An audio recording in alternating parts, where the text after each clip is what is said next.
Hello everyone, welcome to brain shocks. मेरा नाम रजत है और इस वीडियो सीरीज में हम कर रहे हैं गेट इंजीनियरिंग मैथ्स के previous year questions all branches.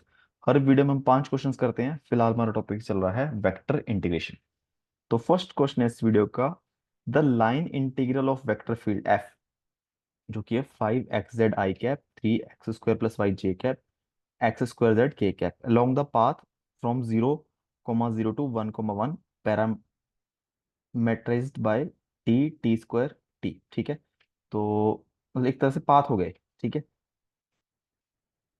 तो यहाँ पे हम क्या कर सकते हैं, देखो एक्स किस इक्वल है, टी के। यहाँ फिर हम यहाँ लिख लेते हैं, देखो एक्स इक्वल टू टी के और d x is equal to d t के इक्वल आ जाएगा। ठीक है, y equal to t square है, तो डी वाई इक्वल टू आ जाएगा 2t d t. Z equal to t है, तो डी जेड इस जगह डी टी के इक्वल। और टी की वैल्यू वेरी करेगी 0 से लेके 1 तक, है ना। तो जब टी की वैल्यू 0 तो ये वाला पॉइंट, 1 आ जाएगा तो फिर ये वाला पॉइंट। ठीक है, तो हम हर जगह वैल्यू पुट कर देते हैं। तो सबसे पहले तो एफ डॉट डी एफ। ठीक है, तो क्या आ जाएगा, 5xz dx + 3x² + 2y dy +x² z dz। ठीक है, तो हम हर जगह x की वैल्यू, एक्स वाई जेड की वैल्यू और d x d y d z की वैल्यू टी की फॉर्म पुट कर देते हैं। और टी की लिमिट आ जाएगी 0 से लेके 1।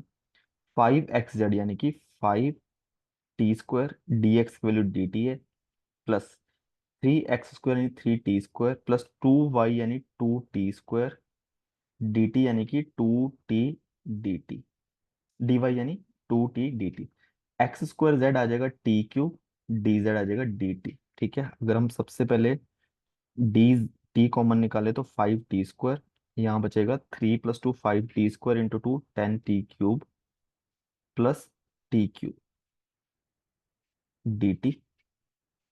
तो जगह 0 से 1 5t² +11t³ डी टी। ठीक है, तो इसका इंटीग्रेशन जो आ जाएगा वो आएगा 5t³ / 3 +11t⁴/4 0 to 1। Upper limit put करेंगे तो 5/3 +11/4, लोअर लिमिट तो 0 आ जाएगी। अगर 4×5 = 20 और 33 53 53 ÷ 12। ठीक है, 12×4 = 48, बचे 5, फिर 12×4 = 48, फिर 20 4.41 अप्रोक्सीमेट ये आंसर आएगा।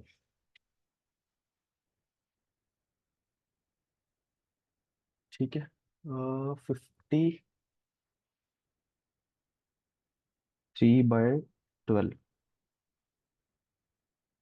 4.17 दिखा रहा है।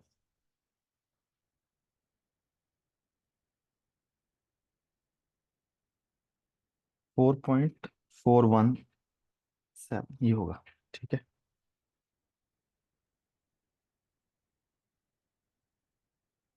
ठीक है, 4.417।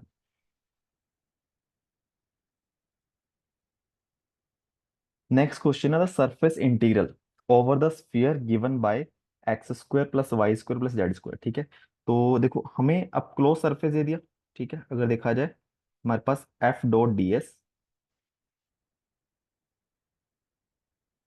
ठीक है, ओवर क्लोज सरफेस है, तो हम इसमें डाइवर्जेंस थ्योरम लगा देंगे। ये इक्वल आएगा डेल डॉट एफ का वॉल्यूम इंटीग्रल। ठीक है, तो सबसे पहले डेल डॉट एफ निकाल लेते हैं हम। डेल डॉट एफ किसके इक्वल आ जाएगा, अगर एफ किसके इक्वल है, 9x i/पाई -3y/j।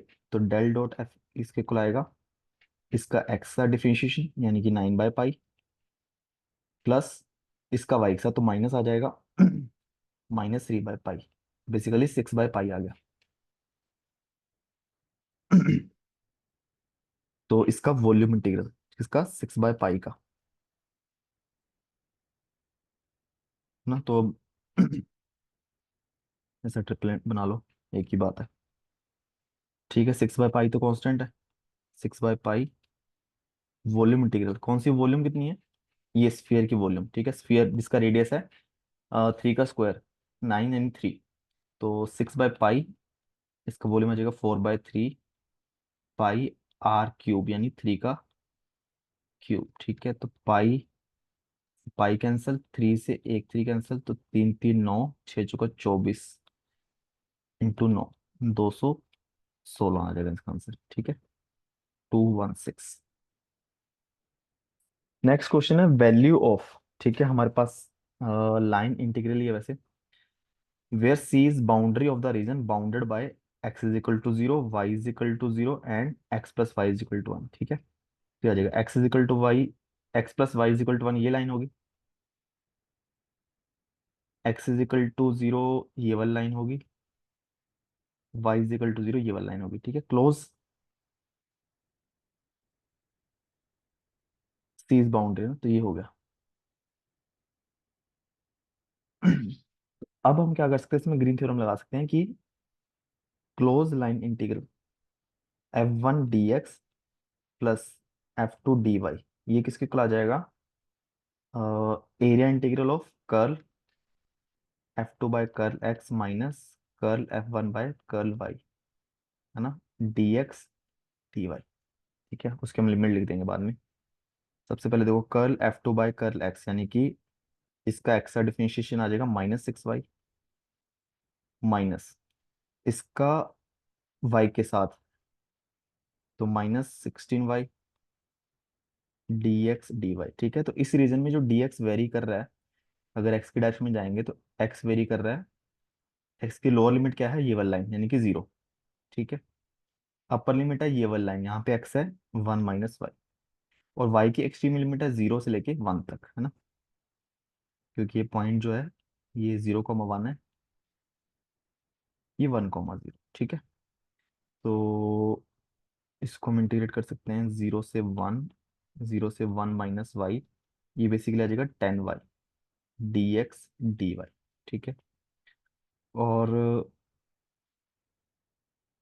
ये आ जाएगा 10y, dx का इंटीग्रेशन x आ जाएगा 0 से 1 माइनस वाई, y का 0 से 1 ही है dy।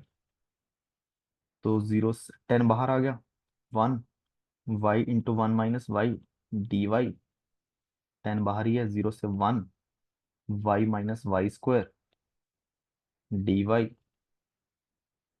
10 y² by 2 minus y³ by 3, 0 से 1। अपर लिमिट पुट करेंगे तो 1/2 माइनस 1/3, ये आ जाएगा 1/6। तो 10/6 यानी 5/3, यानी 2 पॉइंट, सॉरी, 1.66। ठीक है,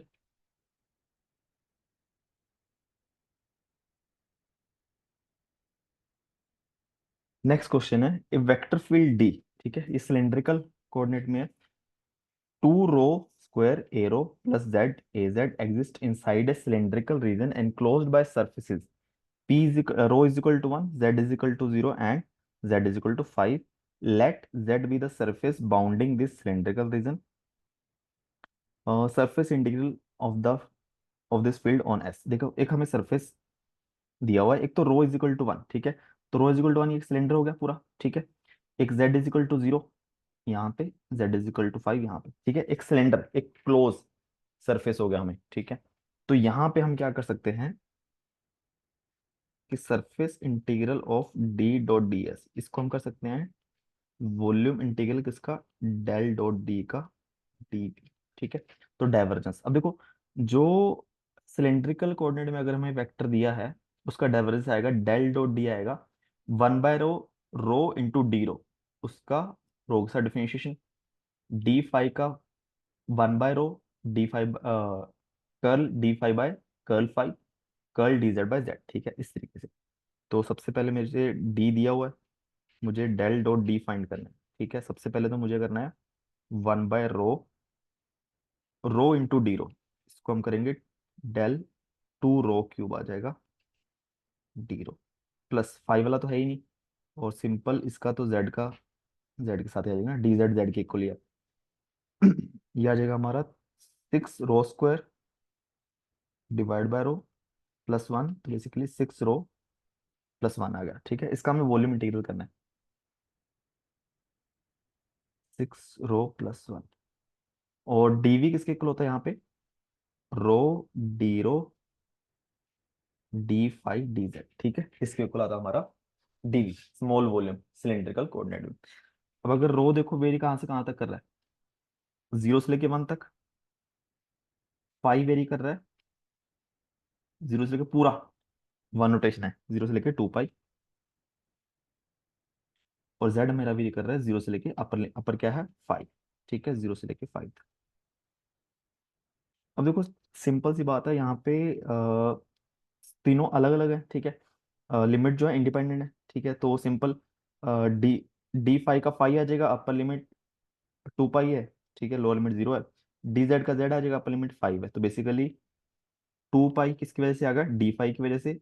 5 आ गया डी जेड की वजह से। बचा हमारे पास 6 रो स्क्वायर प्लस रो डी रो 0 से 1, ठीक है। तो आ जाएगा 10 पाई, ये आ जाएगा 6 rho square rho cube by 3 plus rho square by 2, 0 से 1, ये कट गया 2 आ गया।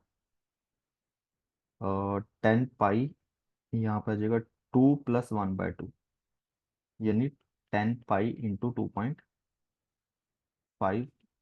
25 पाई आ गया, ठीक है। और 25 पाई किसके इक्वल आएगा? 78.5 के आसपास, ठीक है। तो इसका आंसर आएगा 78.5, ठीक है। अगर ये तो हमने डाइवर्जेंस थ्योरम लगा लिया, अगर हमें नॉर्मली सरफेस इंटीग्रल करना हो तो इसमें हम कैसे कर सकते हैं, ठीक है। वैसे तो इसे सीखने के लिए आसान तो यही है कि वॉल्यूम इंटीग्रल करना, ठीक है।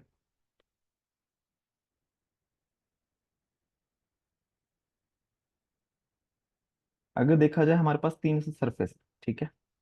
एक तो ये वाला सरफेस है कर्व वाला, एक ऊपर वाला, एक नीचे वाला, ठीक है। अगर मैं कर्व सरफेस में बात करूँ, कर्व सरफेस में रो फिक्स हमारा 1, ठीक है। इसमें जो स्मॉल एरिया है ना, डीएस, मान लो कोई भी स्मॉल एरिया, वो किसके इक्वल आएगा? इसमें ओनली फाइव और जेड वेरी कर रहे हैं, तो आ जाएगा रो d5 dz, ठीक है। रो की वैल्यू 1 है तो डीएस की वैल्यू आ जाए, अच्छा, और डायरेक्शन आएगी ए रो, ठीक है। तो डीएस आ जाएगा बेसिकली d5 dz ए रो, ठीक है। ऊपर वाला सरफेस देखो, यहाँ पे जेड कांस्टेंट है, जेड की वैल्यू कितनी है यहाँ पे? 5 है। और स्मॉल एरिया डी एस किसके इक्वल आ जाएगा यहाँ पे?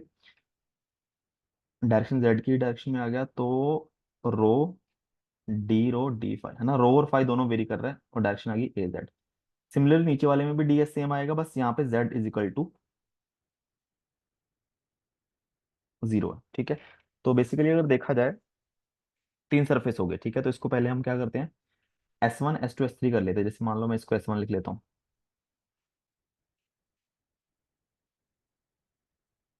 इसको मैंने S2 लिख लिया, कर्व वाले को S3 लिख लिया। तो हम बेसिकली तीनों सरफेस के लिए हमें सरफेस इंटीग्रल करना पड़ेगा। सबसे पहले तो मैं डी डॉट डी एस कर लेता हूँ S1 के लिए, plus D dot D S S2 के लिए, D dot D S S3 के लिए, ठीक है।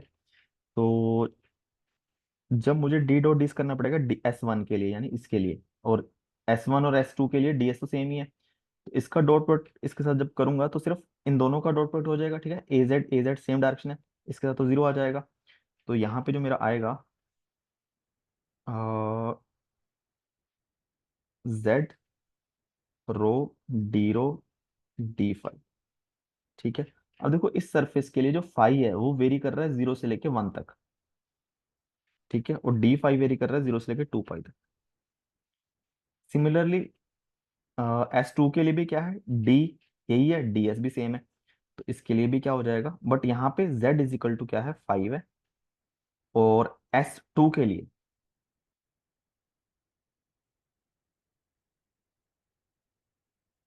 S2 के लिए Z इक्वल टू 0, तो S2 वाला इंटीग्रेशन तो 0 ही होने वाला है, 0 से 1, 0 से 2 पाई, है ना। यहाँ पे Z की वैल्यू 0, तो ये तो खत्म ही हो जाएगा। फिर प्लस तीसरे सरफेस की बात करते हैं। तो तीसरे सरफेस में डी डॉट डी एस जब होगा, तब ये दोनों आपस में डॉट प्रोडक्ट हो जाएगा, ठीक है। तो यहाँ पे आ जाएगा 2 ρ² D phi D Z, phi vary कर रहा है 0 से 2 पाई, और इस सरफेस में जेड वेरी कर रहा है 0 से लेके 5 तक, ठीक है। और रो की वैल्यू कितनी है, 1, ठीक है। तो हम ये सारी वैल्यूज पुट कर देते हैं। यहाँ पे आएगा 0 से 1, 0 से 2 पाई, रो डी फाई, ये बीच वाला तो 0 होगा। थर्ड वाला आ जाएगा 2 डी फाई डी जेड, 0 से 2 पाई, 0 से 5, ठीक है। तो इसका इंटीग्रेशन देखो, रो का तो ρ² बाय 2 आ जाएगा,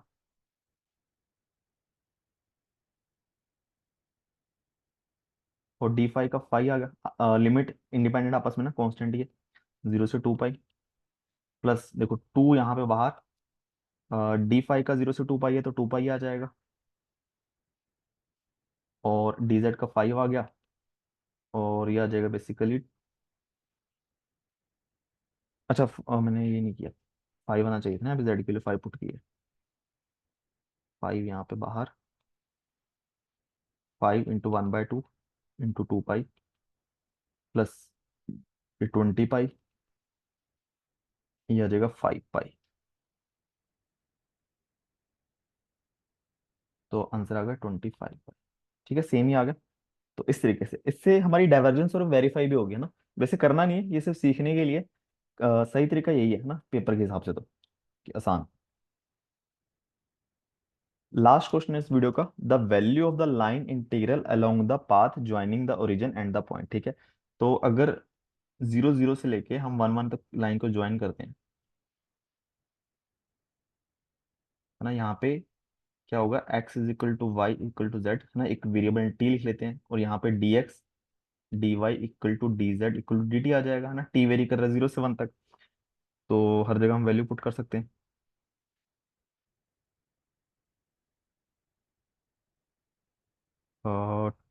2xy² यानी कि 2t³ dt plus 2t³ dt,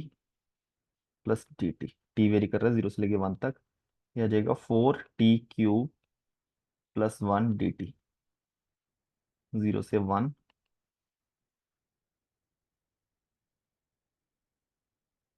तो 4t⁴ प्लस टी, 0 से 1, 4 4 कैंसिल होगा, t⁴ 1 पुट करेंगे, 1 + 1 2, तो आंसर आ जाएगा ऑप्शन बी, ठीक है।